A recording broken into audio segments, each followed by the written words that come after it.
Hello and welcome everyone to what is the 11th Detlef Mertins Lecture on the Histories of Modernity. My name is Bart-Jan Polman, Director of Exhibitions and Public Programs and Curator of the Ross Gallery here at Columbia GSAPP. The Dean had to be present in Europe at the last minute for a meeting and asked me to welcome everyone on his behalf, so here I am.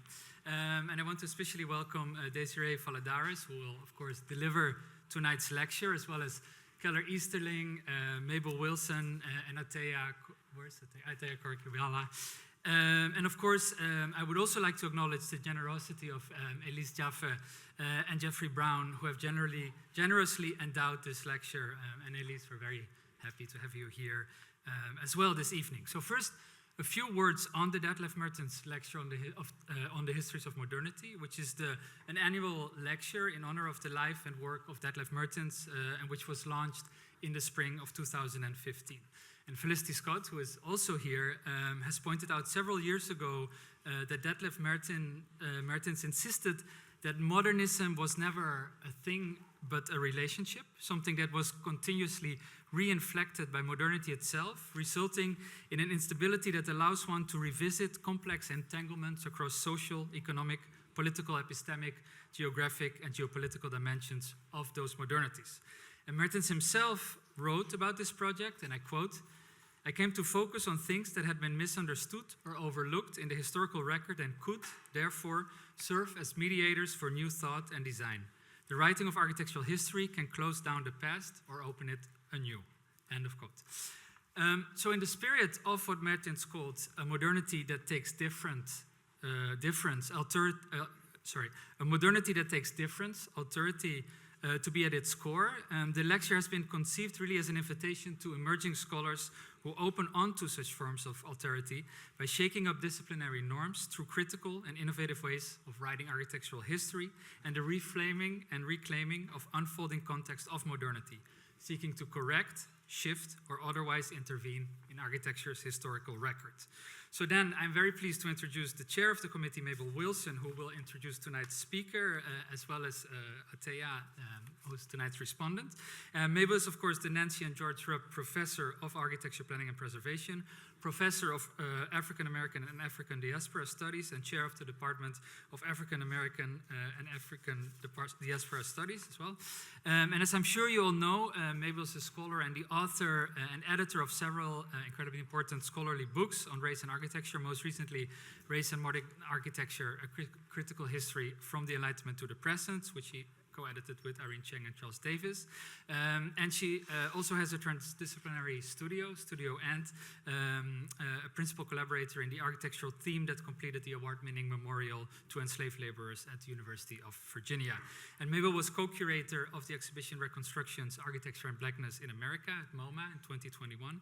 And her work has been exhibited in many, many places, including the Venice Architecture Biennial, SF MoMA, the Art Institute of Chicago, Cooper Hewitt, Storefront, and many, many more venues.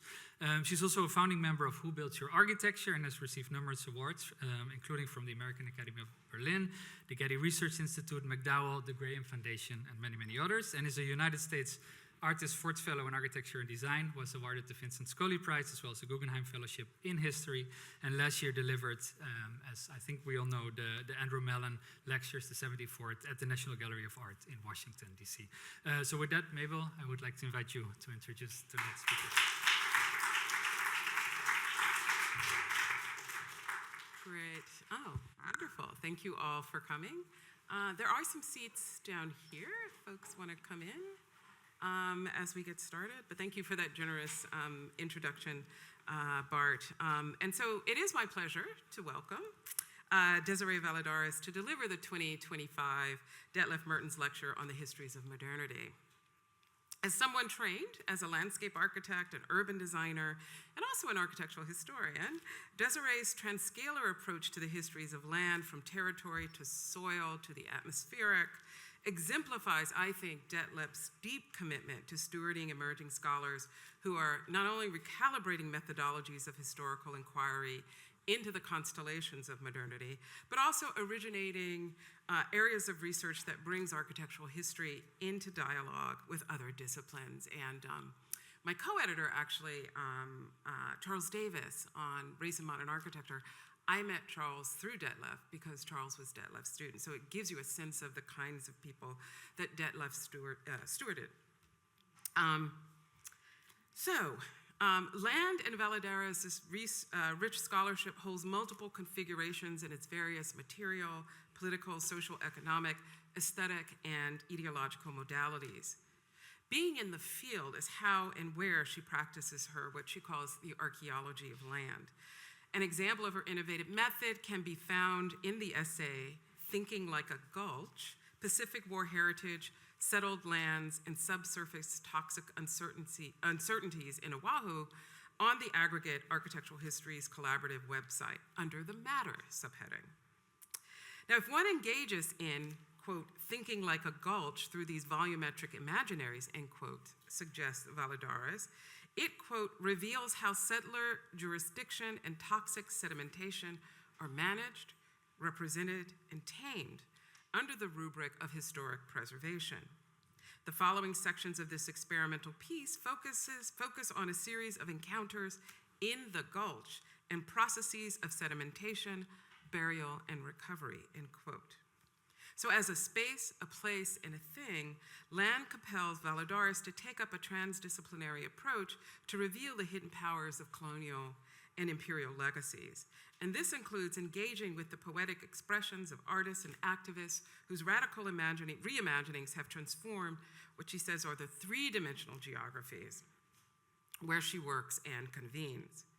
A review of her published works in, for example, and this is a short list, Perspecta, the Yale Architectural Journal, the Journal for the Society of Architectural Historians, Aggregate, as I mentioned, also Radical History Review, The Funambulist, and our own Avery Review, unfolds a rigorous study of multiscalar geographies. Her current book project theorizes repair through Pacific redress movements that have pursued the preservation and stewardship of Second World War II confinement landscapes in Hawaii, Alaska, and British Columbia. A second project underway dwells on dust in order to study the post-war and present-day conditions of the Alaska Highway, a former military road in North British Columbia, Yukon, and Alaska. Professor Valadares holds appointments as an assistant professor in geography department and also as a faculty affiliate in Asian, Canadian, and Asian migration studies at the University of British Columbia, Vancouver. Now, joining Professor Valadares as an interlocutor is my colleague, Ateyah Khorakiwala, an architectural historian and an assistant professor of architecture here at GSAPP. Her research, which has wonderful, I think, overlaps, with Desiree's work, her research focuses on India's development decades to examine the aesthetics and materiality of its post-colonial infrastructure and its ecological and political landscapes. Her current book project, An Infrastructural and Architectural History Set in India's Post-Colonial Countryside, Famine Landscapes, studies how infrastructures of the developmental decades can be traced back to colonial famine policies, physiocratic theories of land management, and utilitarian theories of government. Professor Khorakiwala's essays and articles have appeared in eFlux Architecture, Grey Room, and the Journal of Architectural Education. She also co-edited Architecture in Development, Systems in Emergence in the Global South, published by Routledge in 2022. So please join me in welcoming Professor Valadares to deliver this year's Merton Lecture on the Histories of Modernity.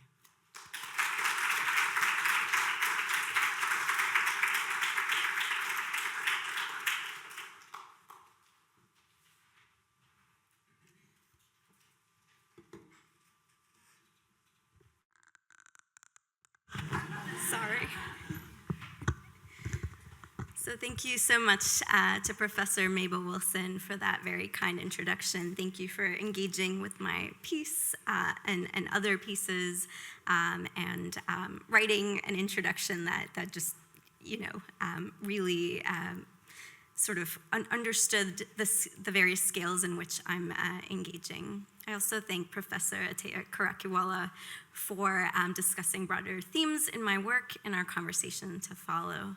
My gratitude to the Detlef Mertins Lecture Selection Committee for this honor, and to GSAPP staff members Bart and Jean for coordinating my visit. And thanks, of course, to all of you for attending this evening. I'm keen to hear from all of you, emerging, established architects, planners, preservationists, as we question the stakes of our design interventions or advocacy and research on the built environment. I'd like to begin by acknowledging the legacy of Detlef Mertins, after whom this endowed lecture is named.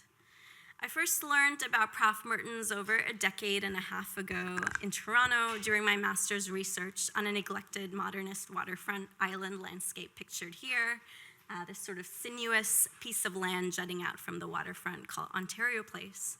And while in the archives, I became attuned to the long history of disinvestment in Toronto's waterfront, its industrialization, its contamination, and the jurisdictional patchwork of land, including private interests that repeatedly thwarted attempts at a publicly accessible lakefront.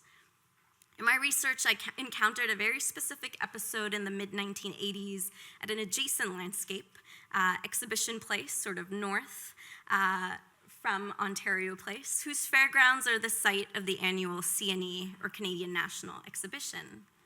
And it was at this location that Detlef Mertins, alongside other concerned urbanists, were active in a mid-1980s effort to save a modernist steel and glass building pictured here. It's called the Bulova Tower.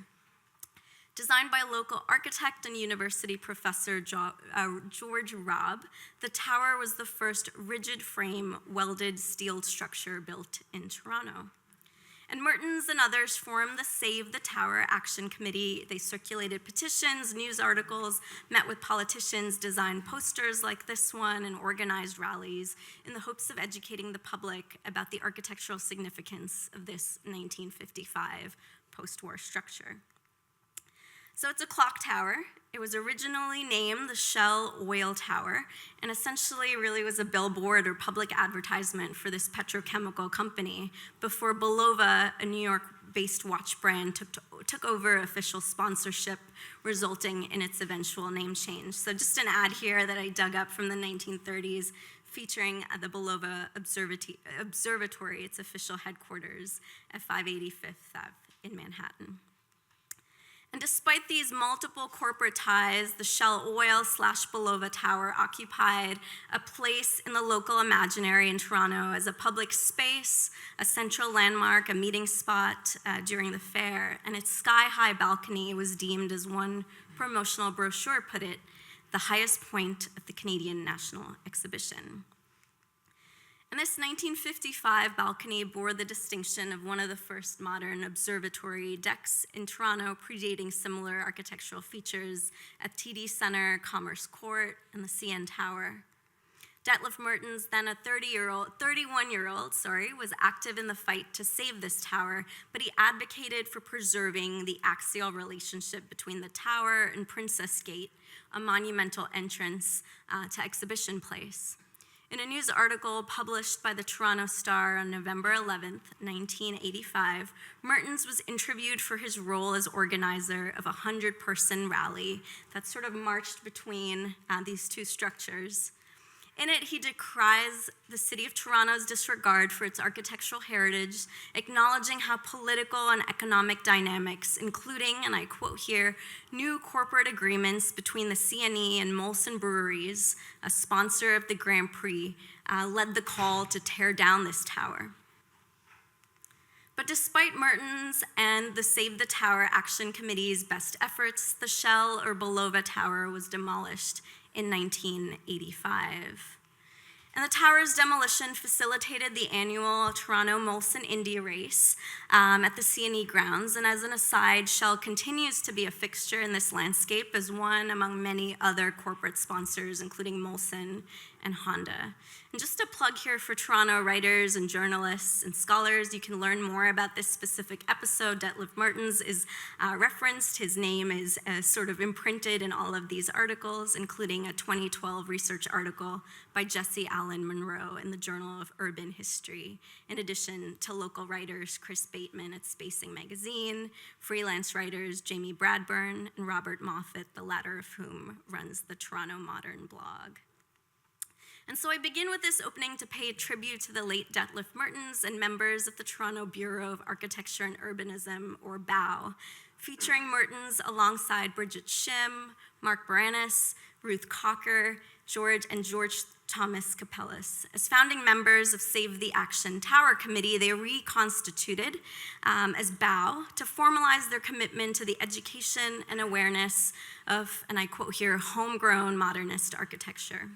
And this group's efforts in the late 1980s and the 90s were influential in my formative years, many, many decades later, as an intern landscape architect and design researcher, allowing me to deeply question the various forces that shaped the city I grew up in.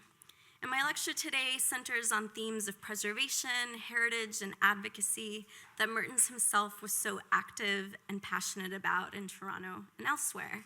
But my training as a landscape architect and current research focus on Pacific War remembrance has pushed me to ask fundamentally different kinds of questions about architectural modernism and landscape preservation. And so in my forthcoming book, I center the politics of land and war memory at former prisoner of war and civilian internment camps, military roads, and disused pipelines and airfields scattered across Western Canada, Hawaii, and Alaska. These sites occupy really fuzzy spaces in the canon of architectural history. They're sometimes purpose-built and other times repurposed sites on leased lands. And their afterlives and fragments and often partial remains defy convention and categorization. There's no singular architectural style or author who can be attributed to their creation. And I want to plug architectural historian Anoma Pires in her study of the Cowra prisoner of war internment camp in Australia, who describes many of these places as architecture without aesthetics. And so while this lecture series is titled The Detlef Mertins Lecture on the Histories of Modernity, my talk this evening centers on the afterlives of one wartime camp. And as a liminal space long theorized as a site of exception, the camp's existence and its continuation represents a fundamental logic and contradiction of the modern state. My research reveals the evolving legal and material challenges and the tensions of preserving what some anthropologists theorize as non-places. And so in our Q&A, I look forward to thinking together about the possibility of architectural methods, of landscape specifically, and material histories, and creative speculation to re-envision preservation advocacy beyond its national, its propertied, its corporatized, and temporally bound logics. So this story begins at the depths of the Honouliuli Gulch. This irrigation channel is nestled in the central plains of Oahu in Hawaii, in Kunia. In 2015, President Barack Obama transformed this drainage ditch into public lands. He used the executive powers of the Antiquities Act of 1906. As a hallmark of federal preservation law, this act allows an American president to unilaterally declare sites of natural or cultural significance as national monuments without congressional approval. And Presidential Proclamation 9234 positioned Honouliuli Gulch as a national monument for its association as a World War II civilian and prisoner of war incarceration camp in martial law, Hawaii. In these images, we see President Obama meeting with members of the Japanese Cultural Center of Hawaii, or the JCCH, including a very important person, Jane Kurihara, a JCCH volunteer who worked tirelessly along with others, including politicians, archaeologists, and members of her community to champion the Honouliuli Gulch's recognition at the local and state levels in the lead up to its federal designation in 2015. And Kurihara, a Columbia grad and school teacher, was really instrumental in recovering the gulch in 2002. She traced an architectural feature, this aqueduct from the plantation era, and she used historical photographs taken by R.H. Lodge, an executive officer and official photographer in the Oahu Volunteer Infantry during World War II, to locate this built structure. And this helped her and others identify the boundaries of the Honouliuli internment camp. But in the lead up to Honouliuli's federal designation, the 122.5 acre parcel of interest was the property of Monsanto, now acquired by Bayer. They're an agrochemical and agricultural biotech company, and I quote U.S. State's Attorney Tracy L. Wilkinson, a serial violator of federal preservation laws.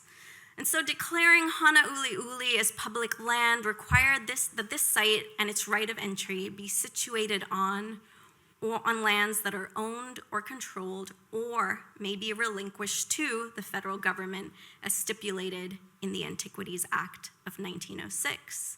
And so ultimately, a gift of land through a donation from Monsanto, Hawaii, to the federal government qualified Honouliuli's inclusion as a national monument under the terms of the act.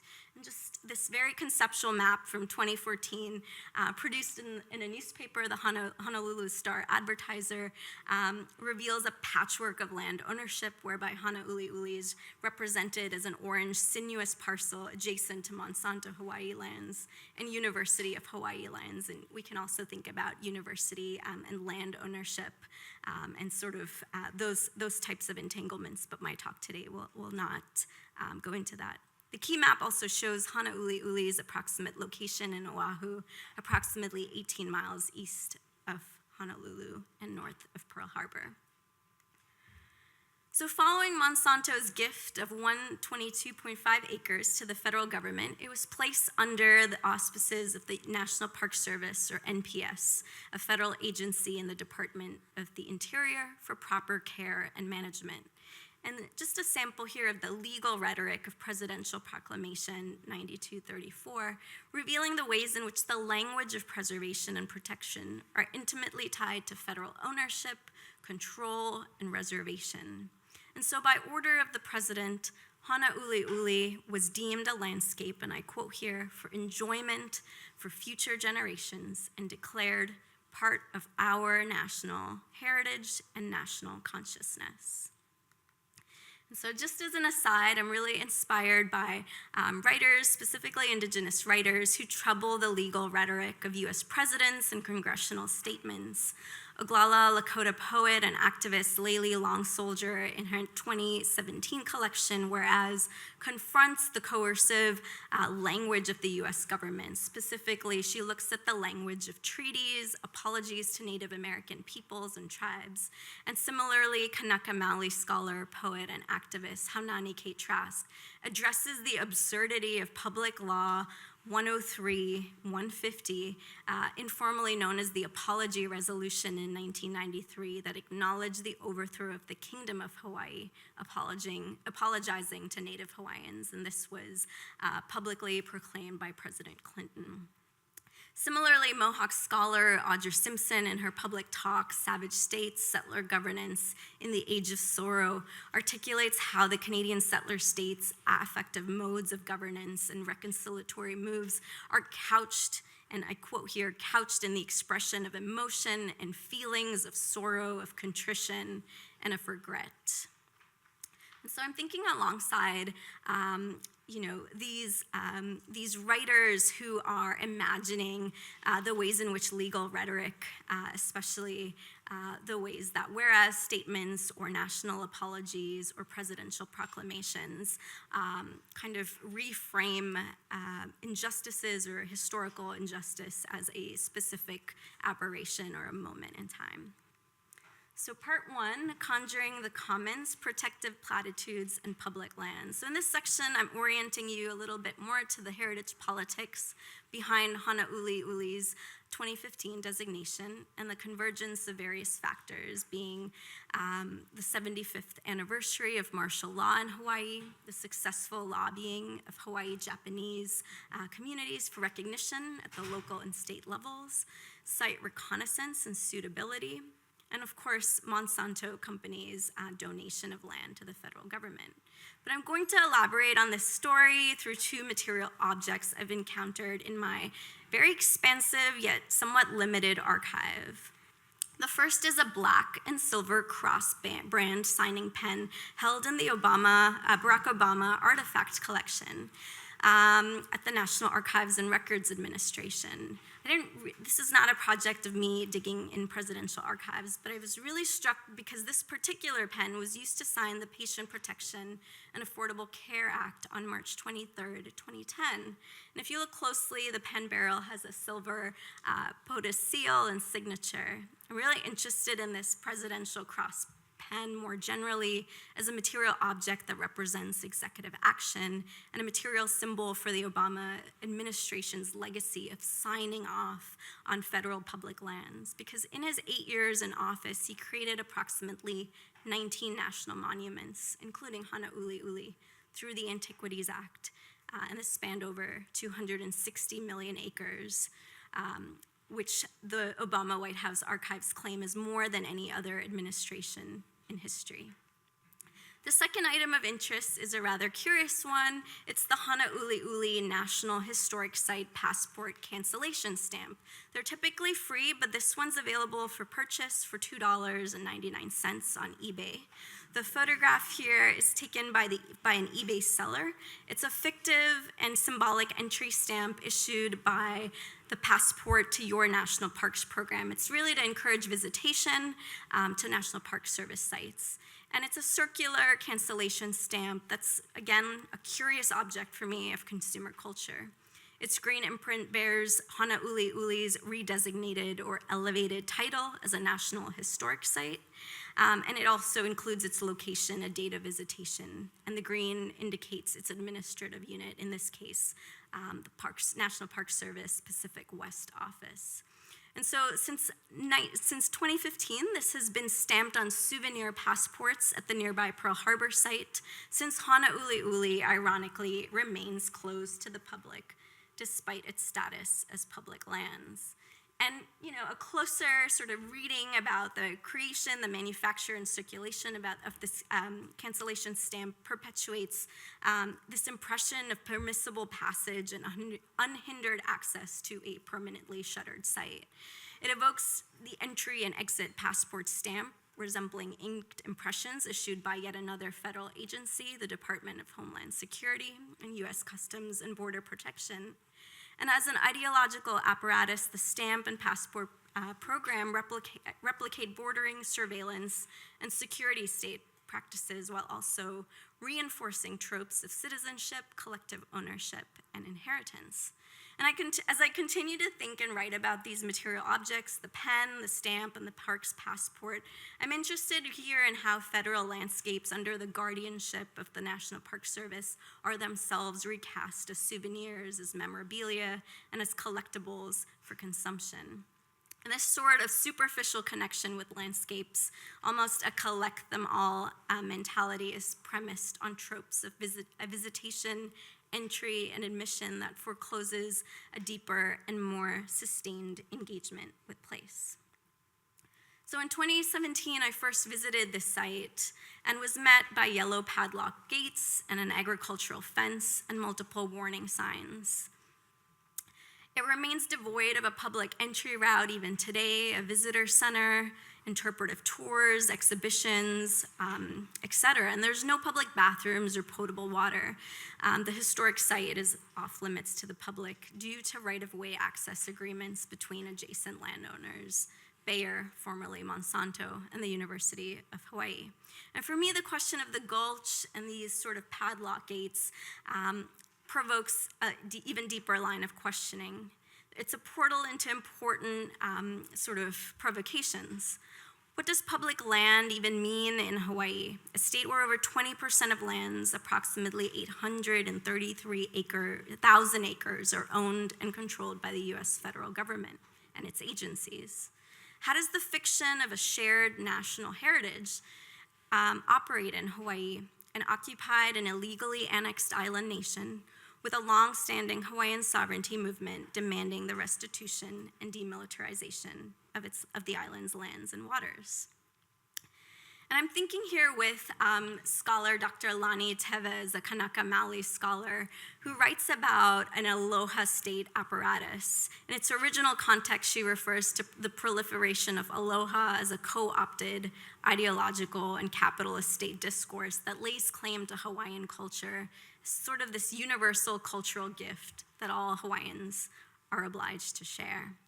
And I extend this critique to Hawaii's 3 national monuments, Pearl Harbor, Honouliuli, and Papahanaumokuakea, which today collectively occupy over 3.5 million acres of the archipelago's land and undersea. And these 3 national monuments were all designated through the Antiquities Act. There's an assortment of submerged lands, natural, cultural, archaeological features, Kanaka Maoli sacred sites, military heritage, really calling into question what a US antiquity even is. So historian Hal Rothman, among other legal environmental scholars, argue that serious inquiry into the Antiquities Act of 1906 has been, and I quote here, undervalued, ignored, and discounted, end quote, typically by historians. It's an amorphous act with a very quaint title, and it's coupled with a few statutory limits and shifts in presidential priorities that often relegate the invisible inner workings of this act to specialist or insider circles. It's very brief, just 4 paragraphs long, and it allows a certain amount of expediency that enables a US president to protect objects of historic or scientific interest on public lands without congressional approval. And today, various state, local, tribal, and private sector policies broaden the scope. And the act turned 119 years this summer, and scholarship, including legal and policy briefs, have gained momentum due to both President Trump and the Republican-controlled Congress' interests in eroding public land protections, including rescinding the act entirely. Yet few architectural historians write about US national monuments in the Antiquities Act of 1906. Passed in 1906, it was originally intended to protect indigenous sites in the American Southwest.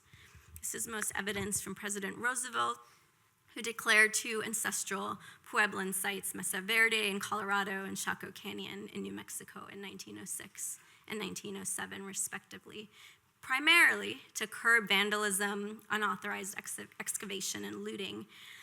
But since the Act's passage in 1906, every US president has wielded its power to proclaim nationally significant lands and waters.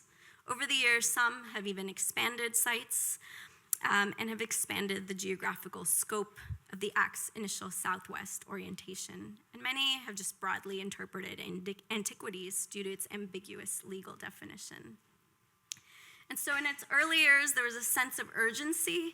The lands on which these places sat were used, typically the smallest area compatible with the proper care and management, or the official sort of wording of the acts, which again are broadly interpreted due to size restrictions rarely being specified. And a longer genealogy of presidential proclamations associated with the Antiquities Act reveal that many employ the Act's pace and process to proclaim monuments of range and size, and again, broadly interpreting antiquities. For example, here, a petrified forest in Arizona was designated in 1906, but later elevated to a national park in 1962 by President George F. Kennedy, and this name change is captured in the archival photograph here. And so this evolution of the Antiquities Act, its ease of proclamation, the law's malleable nature, has resulted in a largely an expansive view of antiquities.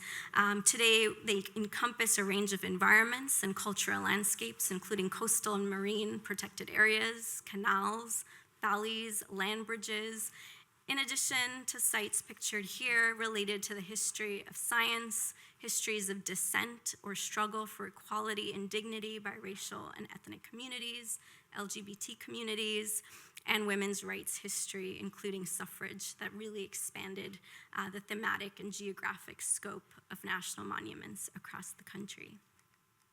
But my research centers on this very relatively recent history whereby the Clinton, Bush, and Obama administrations re-envisioned the remains of the Pacific War using the powers of the Antiquities Act.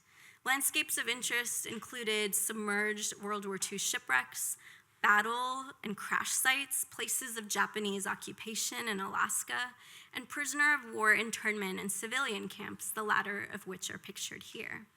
For example, the declaration of Minidoka internment camp in Idaho by Clinton in 2001, Pearl Harbor in Hawaii, and Tule Lake in California by Bush in 2001, and 2008 respectively, and Honouliuli prisoner of war camp and civilian internment camp in Hawaii by Obama, drew renewed attention to Pacific war sites over 60 years later. And these designations were really strategically timed and fueled by multiple factors, mainly commemorative anniversaries, garnering public support for the 2001 wars in Iraq and Afghanistan, resuscitating war memory in light of dwindling survivor and veterans groups, for example, the dissolution of the Pearl Harbor Survivors Association in 2011. And other factors includes the rise of state-led reconciliatory and recognition projects and resurgent intergenerational redress movements. For example, the Japanese American community specifically pushed to publicly acknowledge the physical, material, and landscape remains of former civilian internment camps. This community's activism led to the establishment of the JACS, or the Japanese American Confinement Site Grant, a program by US Congress in 2009 to, and I quote here, to provide for the preservation of historic confinement sites where Japanese Americans were detained during World War II in order that present and future generations may learn and gain inspiration from these sites, end quote. So part 2, thinking like a gulch, unsettling the in situ vestiges of war. So in this section, we're gonna move scales to consider the materiality and tactility of war remains at the Honouliuli Gulch. In summer 2008, I enter Honouliuli's partially sunken landscape through an access road as a field school participant. I spent 6 weeks on site from May to June 2018 with the University of Hawaii West Oahu's Summer Forensic Anthropology 2018 field school. This was the last year this annual field school was offered, and my time in the Gulch informs my critical questioning of shared national heritage, of public lands, and of antiquities. I used maps, drawings, photographs, sketches to make sense of my interactions with the material and landscapes I encountered on this site. They're contained in my field school book, pictured here. I write firsthand about my experiences as a field school participant, an invisible and silenced perspective in current scholarship and preservation practice, not just at Honouliuli, but elsewhere. I write as someone without a lineage or without descendants of wartime incarceration or familial ties or attachments to Hawaii. I write to reflect on my role as a foreign researcher and my positionality as a non-student, and then as an international student, classified as in absentia, literally non-existent, partaking in the creation of our shared national heritage.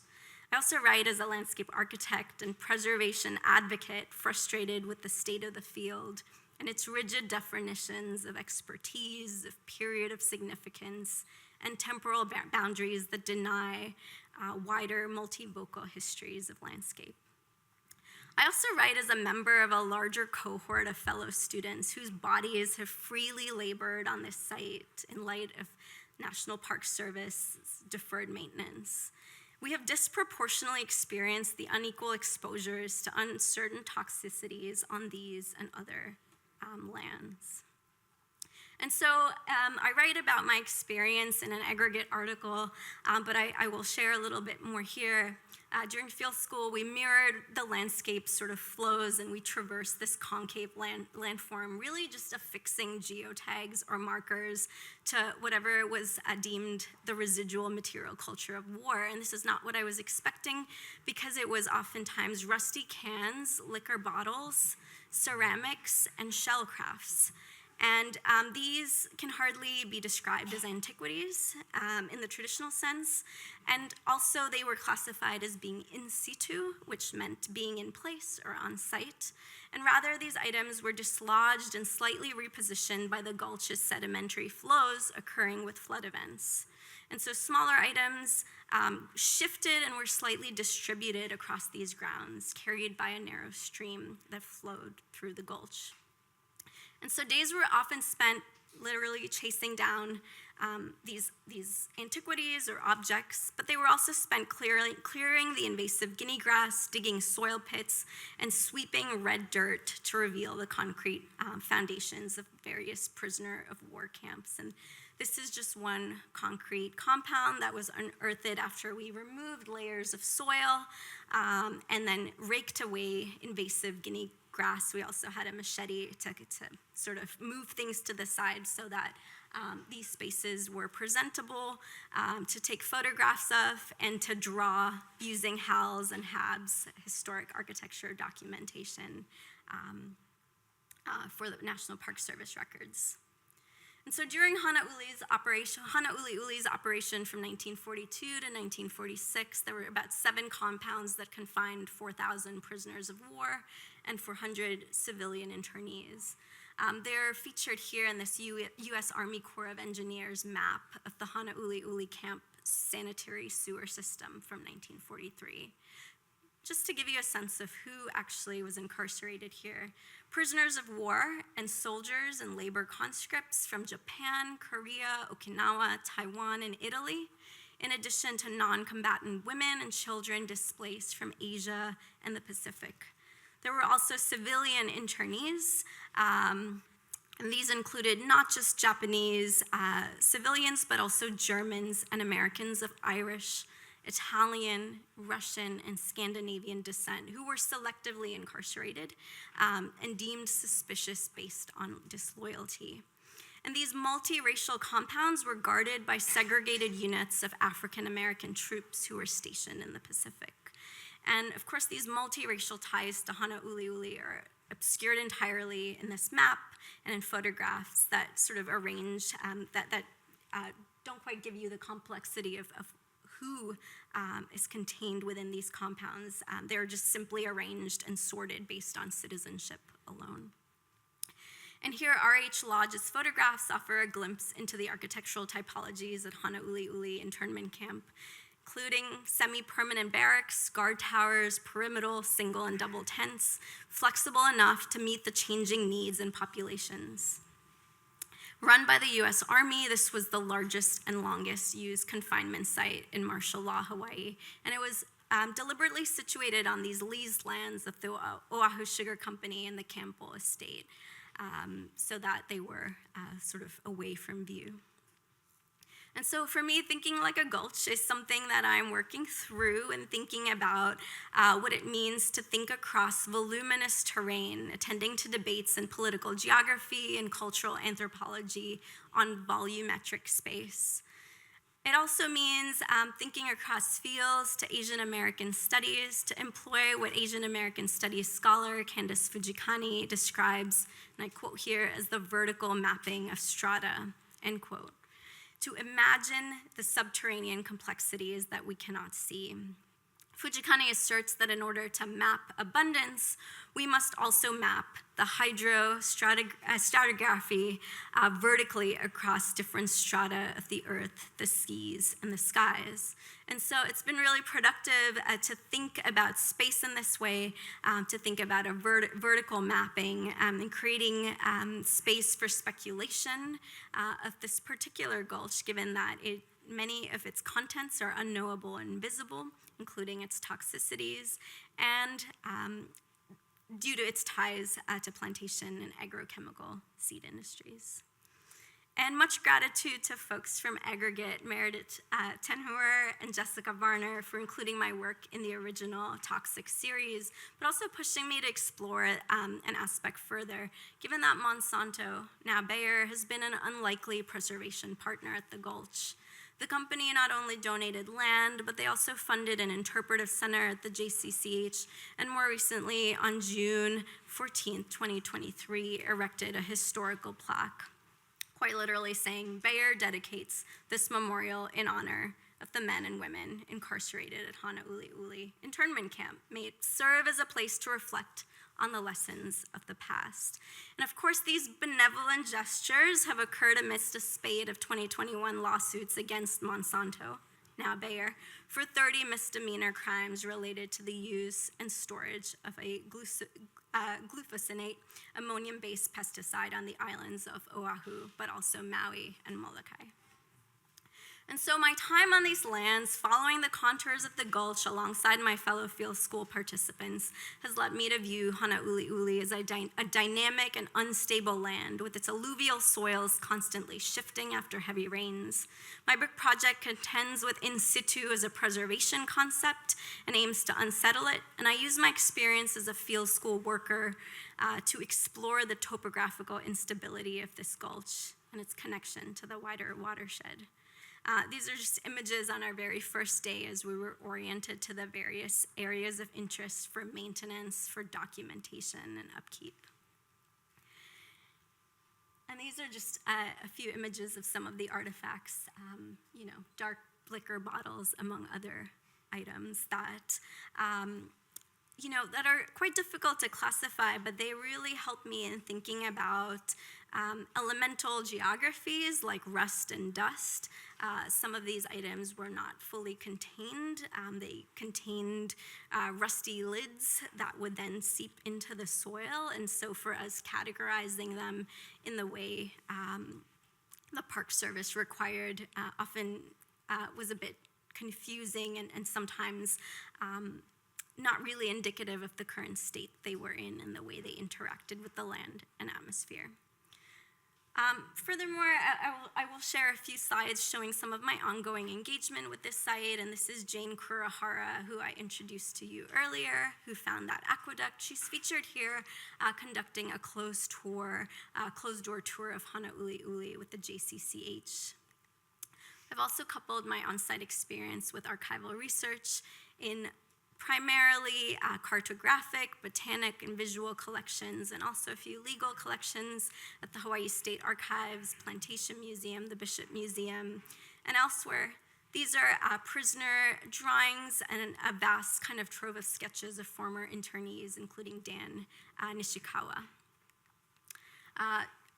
R.H. Lodge's historical photos of various architectural typologies at Honouliuli have also been really important, in addition to film sets, albeit completely incorrect film sets from a Hawaii 5-0 episode called Honor Thy Father, showing a recreated set of a fictionalized compound resembling Manzanar in California rather than Honouliuli, but filmed on location in Oahu and aired in 2013 as part of kind of ongoing promotion for the site. I've also engaged a little bit with 3D models, and this is a the only surviving kind of built structure, a fire station on site. These are completed by SciArc in thinking about digital preservation, recreation, and data sovereignty. All right, and so I'm ending very soon, and I think just going back to land, I want to end with some of my work in legal archives, given that COVID disrupted some of my research, and also moving now to Canada has created maybe tensions in how I continue to engage long-term with this site that still also remains closed to the public. So some of the work I started in my dissertation was going to the Hawaii State Archives to study land tenure records, to understand patterns of land ownership and dispossession in the Hawaiian Kingdom era and in the plantation and post-plantation era. My architecture and landscape architecture background did not equip me for the files that were placed on the tables before me. And so this is an ongoing project in understanding how land is sorted, organized, and archived.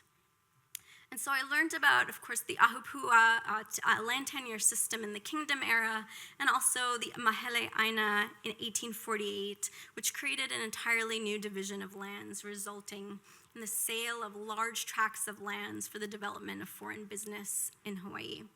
And this ceding of land was done in the interest initially of benefiting Kanaka Maoli or Native Hawaiians.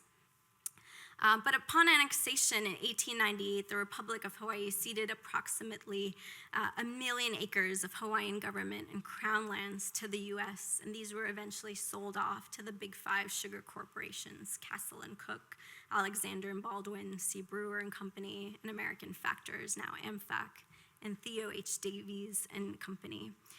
And of course, the subsequent 1893 illegal overthrow that was apologized for further drastically altered an already fractured land tenure system, leading to the dissolution of the Ahupua'a system, including the Hanauli'uli Ahupua pictured here, a much larger subdivision of land where Hanauli'uli internment camp gets its name.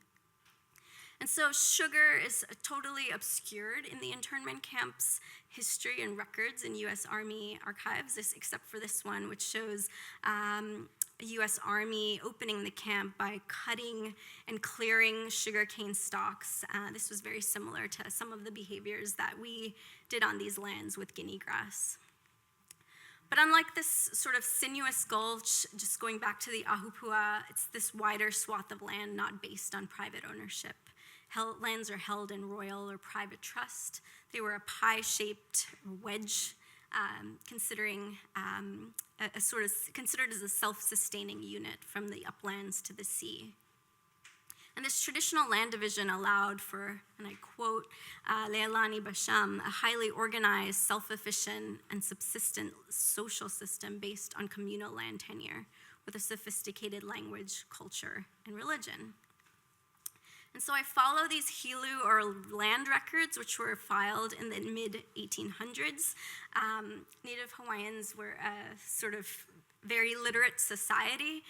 This is Olelo, Hawaii, in handwriting on your far left.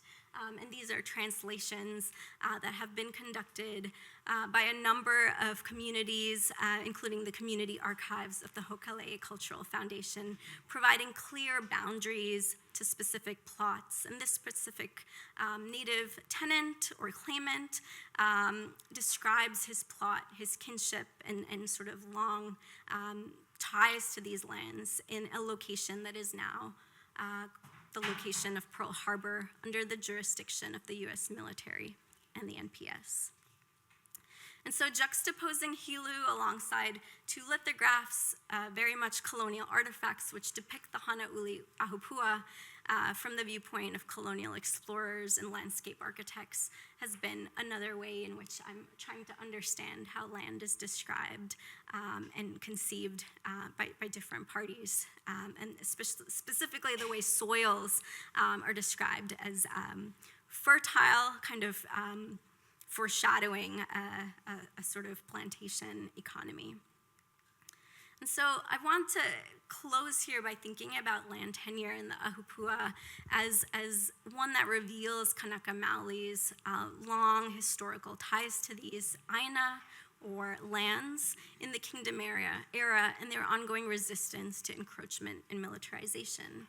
And the testimony of the various claimants I've studied during these periods are records that act as evidence of native title. My intervention here is to draw attention to these sources and advocate for the importance of legal records and historical preservation, especially when federal laws such as the Antiquities Act fail to consider longer and larger patterns of land ownership and dispossession. And these land claim records, when viewed alongside Asian war memory practices, and this is one of them in progress, reveals how multiple parties have stake or interest in the same lands. I argue that these land claim records have the potential to hold federal agencies and private landowners accountable for some of the crimes of contamination, among others in the region. And this acknowledgement of these sources has the potential to have a different kind of effect in preservation, one that I've not fully envisioned yet. And so I want to end with the words of Chamorro poet Craig Santos Paris in his 2016 poem, Detours from World War II, Valor in the Pacific National Monument, as he writes about Pu'uloa or Pearl Harbor. He states, "What if national and state parks didn't simply preserve the myth of American innocence, but told the truth about American empire?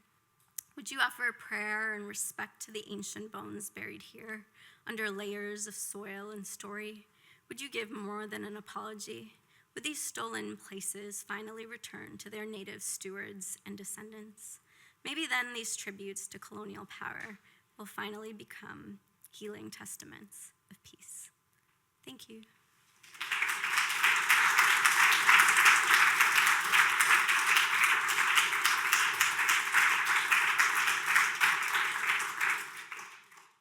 Desiree, thank you so much for this wonderful talk. I will say a few things if I can read my own handwriting. Thank you, Mabel, for the introduction. I was fascinated by this uncategorizable sort of nature of the gulch, right? Like, what is this object somewhere between infrastructure and nature, almost some kind of infrastructure that's being reclaimed by something, not nature, but something.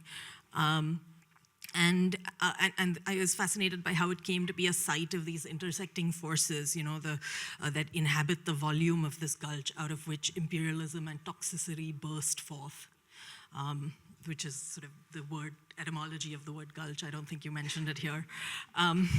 That this gulch was first the site of a sugar plantation. Sugar, of course, is a very water-hungry crop.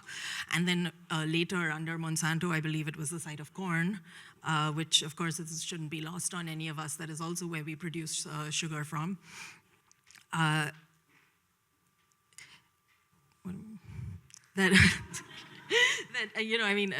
Monsanto corn. So the gulch is, first the site of a sugar plantation. And the sugar industry in Hawaii was a direct outcome of the ending of slavery in the Caribbean, formally in 1838, so just legally in 1838.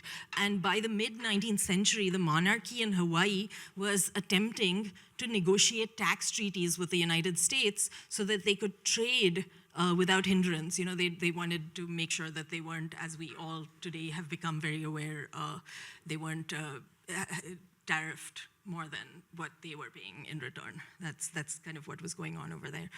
And Pearl Harbor was a key point of this connection. So after the American Civil War, the Hawaiian king ceded the right to Pearl Harbor to the United States government, which saw this as strategically valuable for its specific imperial ambitions. And on the other hand, the monarchy saw the harbor as a point for tax-free trade between Hawaii and the United States, where they could sell these commodities that were coming out of these plantations. And this became the reason to finally pass the Reciprocity Treaty. I was reading Carol Wilcox's book that I found in your footnotes, Sugar Water. And this reciprocity treaty enabled plantation owners to invest in the sugar industry. It made the investment possible because it made it profitable to grow sugar in Hawaii. So, to come to the gulch at this point, of course, one of the things that Wilcox points out is that Hawaiian governance, when it was overthrown, the treaty was key to making trade, sort of continuing trade in the same mode. Desiree argues that the gulch remains an ongoing site of political violence, from the sugar water infrastructure to the internment camp and now to its designation as a national monument. Wilcox explains how the gulch got there. In 1879, James Campbell successfully dug an artesian well, which mobilized groundwater, what Desiree describes so beautifully as a terra aqueous condition, that began the interest in building a system of flumes and siphons and tunnels and gulches that were diminutized as ditches, right? So it was actually this extremely complex network of getting water from one place to another. And what's sort of fascinating about artesian wells is that they take advantage of water pressure between rock systems in a way that enables water to actually move against gravity, right? It's not exactly against gravity, but kind of like a siphon. The way in which a siphon works. Which, of course, is a reminder that settler colonial techniques do instrumentalize volumetric understandings of the earth. They first are able to see it in that way. And so the technological success of this artesian well created the conditions for an extremely complex networks of water flows which were directed solely towards plantation crops. And of course, here Desiree's key point is that the technological success of this this well was first and foremost based on the various other legal, economic, treaty, and customary shifts and agreements. Without the Reciprocity Treaty, this technological success would not have been possible. So the technology came after law. Another fascinating point that Wilcox makes in this context is that all of these surface water management systems were built by private companies. It was all privately managed. And water was and still is extensively privately managed in Hawaii. And part of the reason that water management was offloaded onto the private sector was because of the numerous competing water rights in this contested terrain that you referred to. So it was a reneging of state responsibility to secure land tenure to the private sector. And that water is still privatized. I think, you were talking about how sugar is obscured, and I thought this is the one place where it kind of reveals itself again, because water management remains, it has its 19th century corporate form. So the full scope of the sugar industry's role in making these networks of tunnels and gulches is fascinating. And while on the one hand, wealth gushed out of these spaces in the form of water, they were also sites of major infrastructural investment, sinks, and you use the word sink as well for a gulch. It's sort of a sink for toxicity, sink for all of these sort of things that also cultural objects that need to be forgotten, but also a sink for public funding. And so gulches were these apparatuses that turned public money into private profit. Desiree points out that the Honouliuli Gulch is an archaeological archive of multiple toxicities, of settler colonialism, land dispossession, contamination, and likely toxic sedimentation. And I think I read somewhere that Monsanto was guilty of using illegal pesticides. I think you mentioned it towards the end here. Oh, and I think one thing that I forgot to mention is that James Campbell, the Honouliuli Gulch, was the first one. That was the experiment that succeeded. So it's not only a gulch, it's the gulch. So the central point here is that the gulch constitutes a historical architecture, a palimpsest of American empire that was then, via presidential decree, naturalized and historicized using the Antiquities Act when it became a national monument. But I think the key point here is that that history is not over. It's an ongoing process. It is still an object in the making, made by imperial corporate geological, geographical, and military logics that culminated in its use as a concentration camp, right? And I think one question I have around the camp is, how was the camp a site where American racialized violence played out, or was it given that there was the Exclusion Act before then, and there were so many other ways that race already had, played out in the United States, or was it inaugurating new forms of othering? And I'm not sure. I sort of kept going back and forth on that in my mind. Was it a site of experimentation or instantiation? And so, just to put some very broad questions out there before I'm sure everyone has many questions and I would really like to turn it over to you. What does the gulch tell us? If you're thinking like a gulch, what does it tell us about how empire functions, right? Well, what does empire look like from the perspective of the gulch? Is empire because I think that when you look from the heart of empire, which is sort of where we are, it looks, it looks very universal, right? It doesn't look differentiated. But then I think when you look at it from inside the gulch, from sort of inhabiting this, I don't know, can you inhabit the subjectivity of the gulch? What does empire look like from there? What does it look like from the perspective of this hybrid nature infrastructure form? And then this other question I have is, can the gulch become a site for coalescing activism against this rapacious corporate sucking up of money and land and then riddling the earth with pesticide in return?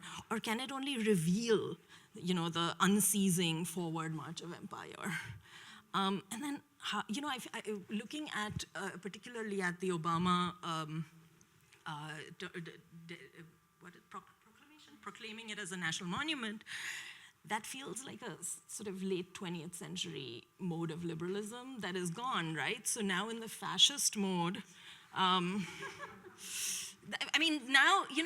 it's like we kind of have to pretend that this didn't happen because otherwise it'll be actively undone, right? It's about we need to forget every form of racialized violence that ever happened in this country. We sort of want, and of course, on the other hand, we have a full throttle march ahead in the production of concentration camps. And so then how do these things look from from the mid-20th century, when we can see its repetition, its repeat over and over again now in this fascist mode. So, easy questions. Oh, you have your own.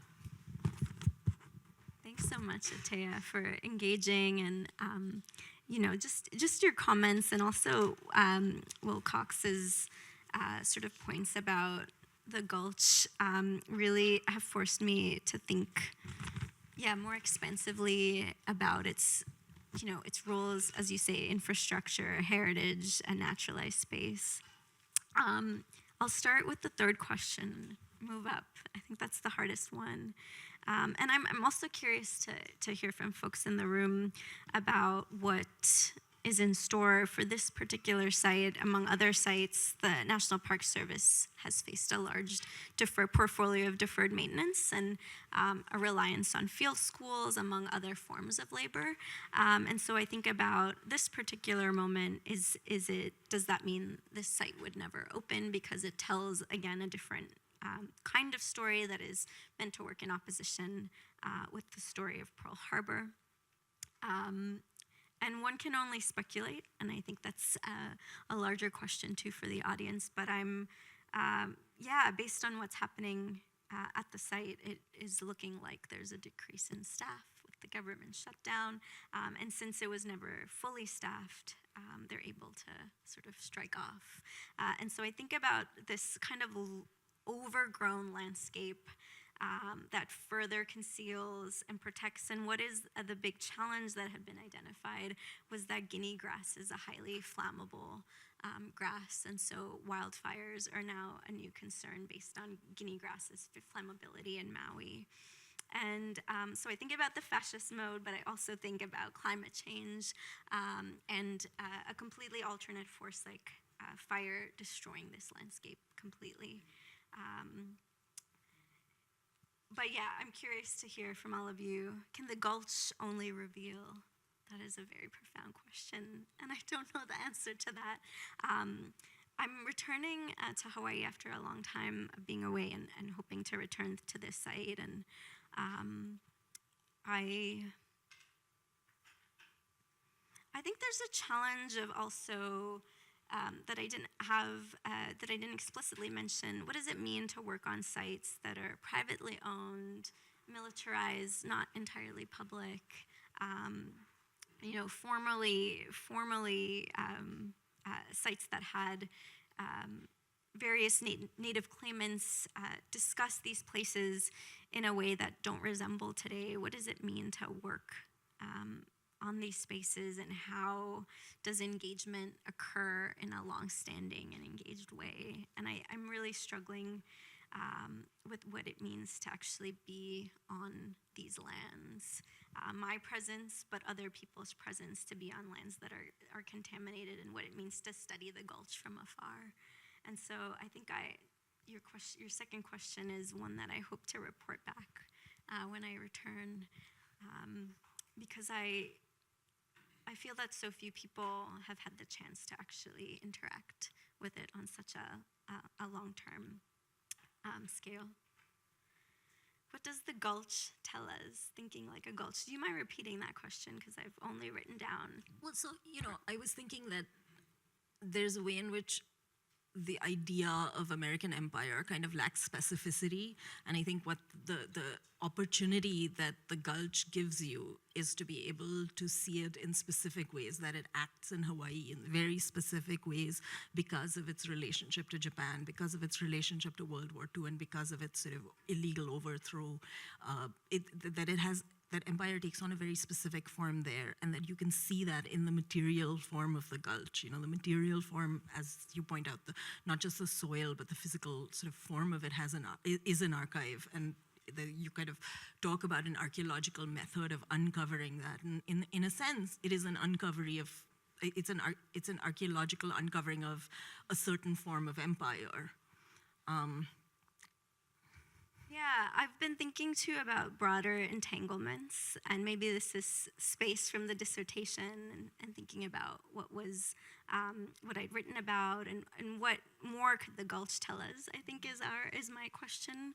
And maybe thinking like a gulch is a limited perspective in some ways, though it allows us to understand the materiality. But what would it mean to think like an ahupua'a, for example, or another type of infrastructure or landform that has a much broader sort of connection. And so I've kind of been going back and forth with, is thinking like a gulch too limiting? Is it one in which, does it not, or does it limit my study solely to the plantation economy among other types of dispossessive industries at the time? And does it also fail to think about, Monsanto among other actors who are not thinking like a gulch? In fact, they treat these infrastructures in an entirely different way. And so I've been wrestling with how to move that concept forward, thinking through soil and thinking through water are different ways, but I think the gulch has a sort of,